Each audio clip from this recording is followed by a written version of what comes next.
Listen, this goes out to all the sports analysts and everything talking about the Boston Celtics. I've been hearing this from past times, trying to figure this out to understand why do you guys hate on the Boston Celtics so much? Hmm. Why? Why do you guys hate on them? Listen, they're a good team. They have a first year player and a second year player that's been outstanding. And you're talking to me about a Rockets team that how many times goes to the damn playoffs and loses every time? They'll make it probably past the first round. Second round they get offed. I'm not saying the Rockets ain't good, but they haven't proved nothing. The Celtics have improved every year. We had Isaiah Thomas that was 5'11". Avery Bradley that was 6'2".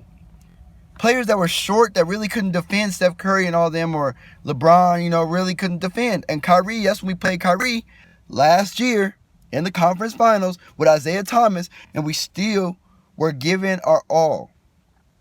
But for you guys to come out and say the Celtics, just because they won 4 games against Memphis, Detroit, and Charlotte is nothing. Charlotte was on a 5-game win streak. That means they beat other teams that were legitimately good, and we're on a 5-game win streak. And Kemba Walker is a great player. Dwight Howard is still good. And for us to come out there and play as hard as we play, man, I'm tired of people doubting the Celtics, man. I understand that we haven't proven that we're finals ready. I understand that. But for you to doubt and say, oh yeah, Eastern Conference Finals is still LeBron, it's still... They had to have a whole shutdown for them to go against the Celtics again. Think about it. They had to trade Isaiah. They had to trade Jay. They had to trade Derrick Rose. They had to trade all them players to get new ones to be able to hang with us again. Jordan Clarkson, young. Larry Nance Jr., young. These are young players that LeBron had to get to help for them to go against the Celtics, to go against the Warriors. Because they weren't about to beat them with them old players. They're not. So you're telling me that the Celtics are not legit? Bro, we're more legit than anybody. The Celtics are the team to beat in the next couple years. I'm talking about next couple years. We have draft picks. Gordon didn't even come back. Jason Tatum's in his first year. That means he hasn't even hit his prime yet. Jaylen Brown's in his second year. He still hasn't hit his prime yet. Oh my God. That means that we're going to be nice regardless of what people say. Third, Terry Rozier started 1 game and had a triple-double his first start.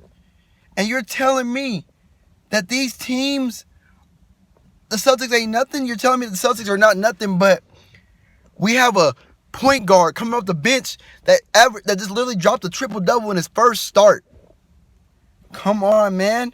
That's fucking wow. I haven't seen not one NBA player do that after his first start. I mean, coming from a backup for Kyrie, Terry Rozier is amazing. T-Row.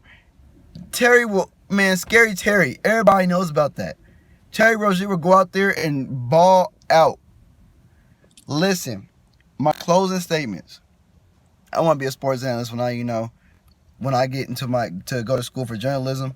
I want to be a sports analyst when I grow up. I envy Stephen A. Smith. I envy Skip Bayless. Those are, to me, some great sports analysts. And I want to be like them one day. But what I'm saying, I'm coming from my point of view is, this is my opinion. The Celtics are legit for the next couple years. They're legit now, and they're going to be legit for the next couple years. That's all I'll say it again. It is. We have so much power coming. James Harden and Chris Paul ain't going to be able to do it for long. I'm sorry. I mean, Jason Tatum, this is his first year, and he's balling out as a starter. That's a rookie that got put in the shoes. That got put in the hard shoes. You know what else rookie got put in the shoes and has been showing up? Ben Simmons. So think about that. So Jason Tatum's getting put in the shoes same way as Ben Simmons did with the 76ers.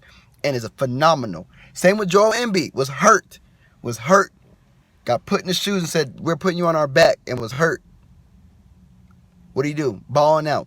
76ers are probably going to make the playoffs this year. Exactly my argument statement. Don't underestimate a team until you know what they bring. We had, and we still have, the number one defense.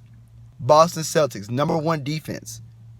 No matter what, we can improve scoring. Scoring can come at all times. You got to learn how to teach a player how to play defense before you can teach a player how to learn how to play offense. Offense is easy. All you got to do is know how to put the ball in the hoop. Defense is harder because you got to know how to stay in front of somebody, keep your legs down. You got to learn how to keep your eye on their shoulders. You got to learn a lot of things about defense before you can be a legit defender. James Harden is not a legit defender, and we all know that. That's my closing arguments. Subscribe. I'm going to come back with more about the Celtics.